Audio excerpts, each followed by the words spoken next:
जय श्री राम मित्रों, बहुत बहुत स्वागत है आप सभी का। आज की इस वीडियो में हम सीखेंगे वक्रासन। जो भी शुगर डायबिटीज़ की समस्या से जूझ रहे हैं, जिनको भी डायबिटीज़ की समस्या है, उनके लिए वक्रासन विशेष लाभकारी है। वक्रासन का सीधा प्रभाव हमारी पैनक्रियास पर पड़ता है और पैनक्रियास की जो अनियमितताएँ हैं, हार्मोन्स का अनबैलेंस है, उसको बैलेंस करता है, उसको संतुलित करता है। यह है आसन। पेट से जुड़ी हुई कई समस्याओं को दूर करने के साथ साथ यह आसन पैनक्रियास पर विशेष दबाव डालता है। और जो लोग अर्ध मत्स्येंद्र आसन का अभ्यास नहीं कर सकते हैं, क्योंकि अर्ध मत्स्येंद्र आसन या पूर्ण मत्स्येंद्र आसन थोड़ा सा कठिन होता है, तो वो वक्रासन को आसानी से सरलता से कर सकते हैं, क्योंकि वक्रासन आसान आसन है, सरल आसन है और इस आसन के भी वही लाभ मिलते हैं जो अर्ध मत्स्येंद्र आसन के मिलते हैं। तो चलिए आइए सीखते हैं कि वक्रासन का अभ्यास कैसे करते हैं। तो वक्रासन का अभ्यास करने के लिए सबसे पहले आप इस प्रकार से बिल्कुल सीधे बैठ जाएं, दंड आसन में। दोनों पैर सामने की ओर करके इस प्रकार से, और दोनों हाथों को इस प्रकार से कमर के पास रख लें और यहाँ पर 1 से 2 धीमे और लंबे गहरे श्वास भीतर खींचें और धीमी गति से श्वास को छोड़ें। वक्रासन का अभ्यास आप सुबह के समय करें, शौच आदि से निवृत्त होकर, फ्रेश होकर।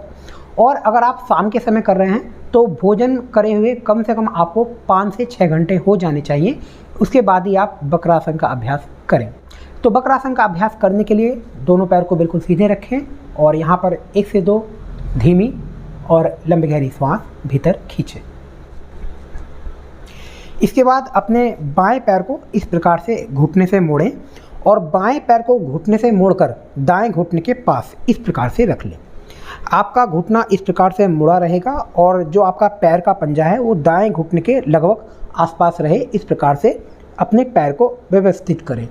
इसके बाद जो आपने पैर मोड़ा है, इधर की ओर का जो हाथ है, इसको इस प्रकार से पीछे की ओर रख लेंगे और जो आपका दूसरा हाथ है, जो दायां हाथ है, दाएं हाथ को इस प्रकार से थोड़ा सा पीछे की ओर आएंगे और जब हम इस प्रकार से पैर को दूसरी ओर निकालेंगे तो जो हमारा पैनक्रियास वाला क्षेत्र है, यहाँ पर दबाव पड़ता है और पैनक्रियास की कार्यप्रणाली इस आसन को करने से इसलिए सुधरती है जब इस ग्रंथि पर दबाव पड़ता है। और पेट से जुड़ी हुई और भी काफ़ी समस्याएं जैसे कब्ज, गैस आदि की समस्याओं को भी दूर करने में यह आसन विशेष लाभकारी है। तो इस प्रकार से आपको थोड़ा सा घुटने को इस प्रकार से मोड़ लें और अपनी कोहनी को इस प्रकार से घुटने के दूसरी ओर निकाल लें और इस प्रकार से आपको अपने पैर के पंजे को पकड़ लेना है। पैर के पंजे को इस प्रकार से पकड़ें और जो आपका हाथ पीछे की ओर है, आपको इधर की ओर, पीछे की ओर देखना है। आसन को करते समय श्वास को छोड़ें, मतलब जब हम आसन में आएंगे तो श्वास को छोड़ते हुए आसन में हम आएंगे और इस प्रकार से हम श्वास को छोड़ते हुए पीछे की ओर देखें और यहाँ पर आप श्वास प्रश्वास करते रहें। धीमी गति से श्वसन क्रिया चलती रहेगी आपकी।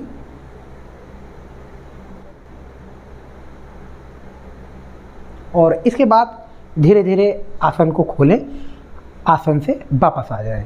दोनों पैर को बिल्कुल सीधा कर लें और 1 से 2 धीमा और लंबा गहरा श्वास भीतर खींचें। इस आसन का जो पेट पर, उदर पर दबाव आ रहा है, खिंचाव दबाव महसूस हो रहा है, उस दबाव को महसूस करें। श्वासों को सामान्य करें, धीमी और लंबी गहरी श्वास भीतर खींचें। साथ ही मेरुदंड पर भी खिंचाव आता है इस आसन से, क्योंकि मेरुदंड जो है हमारा एक ओर मुड़ता है, तो मेरुदंड के मुड़ने पर भी खिंचाव को महसूस करें और धीमी गति से श्वास भीतर खींचें और छोड़ें। इस आसन को आपको कम से कम 30 सेकंड, आधा मिनट करना है और धीरे धीरे आप इसका समय बढ़ाकर 1 से 2 मिनट कर सकते हैं। इसके बाद दूसरे पैर को घुटने से मोड़ें इस प्रकार से और अपने दाएं पैर को इस प्रकार से घुटने से मोड़ें और इस प्रकार से बाएं घुटने के पास जो पैर का पंजा है इस प्रकार से आ जाएगा। अब जो पैर मोड़ेंगे उधर का हाथ इस प्रकार से पीछे की ओर रखेंगे और थोड़ा सा पीछे हो जाएंगे और घुटने को हाथ से इस प्रकार से दूसरी ओर धकेलेंगे और अपनी कोहनी को इस प्रकार से घुटने के दूसरी ओर ले जाएंगे, क्रॉस करेंगे और पैर के पंजे को पकड़ लेंगे। जैसे हमने पहली तरफ से करा था उसी प्रकार से अब दूसरी ओर से करेंगे और श्वास को छोड़ते हुए इस प्रकार से पीछे की ओर देखेंगे। आसन में रुकेंगे आधा मिनट से लेकर 1 मिनट या अपनी क्षमता के अनुसार जितनी देर आप आसन में सरलता से रुक सकते हैं। फिर धीरे धीरे आसन को खोलें और दोनों पैरों को सीधा कर लें और पुनः वापस दंड आसन में आ जाएंगे और पेट पर दबाव महसूस करें। आसन का जो दबाव आ रहा है मेरुदंड और उदर वाले क्षेत्र पर, उस दबाव को महसूस करें। उदर वाले क्षेत्र को और नितंब वाले क्षेत्र को बिल्कुल शिथिल ढीला छोड़ दें और 1 से 2 धीमी और लंबी गहरी श्वास भीतर खींचें और धीमी गति से श्वास को छोड़ें। इस आसन को आप 2 से 3 बार कर सकते हैं और हर बार आप इस आसन को 30 सेकंड, आधा मिनट से लेकर 1 मिनट तक करें। धीरे धीरे समय बढ़ाकर आप चाहें तो 2 मिनट भी कर सकते हैं या अपनी क्षमता के अनुसार आसन में रुकें। तो इस प्रकार से आप वक्रासन को बड़ी सरलता से कर सकते हैं। पर जिनका वजन ज़्यादा है या पेट ज़्यादा निकला हुआ है उनको शुरुआत में थोड़ी सी दिक्कत हो सकती है, पर धीरे धीरे आप इसका अभ्यास करें और जैसे जैसे आप इसके अभ्यस्त हो जाएंगे तो आप इसको सरलता से कर पाएंगे। यह आसन अग्न्याशय पैनक्रियास की कार्यप्रणाली को सुधारता है और उससे स्राव हार्मोन्स, इंसुलिन हार्मोन्स के स्राव को संतुलित करता है और शुगर की समस्या के लिए यह आसन विशेष लाभकारी है। साथ ही पेट से जुड़ी हुई समस्याओं को भी दूर करता है और मेरुदंड से जुड़ी हुई समस्याओं को भी यह आसन दूर करता है। तो चलिए अब यह जान लेते हैं कि इस आसन को करते वक्त क्या सावधानी रखें। तो जिनको कमर दर्द से जुड़ी हुई कोई गंभीर समस्या, साइटिका या स्लिप डिस्क आदि की समस्या हो, वो इस आसन को ना करें।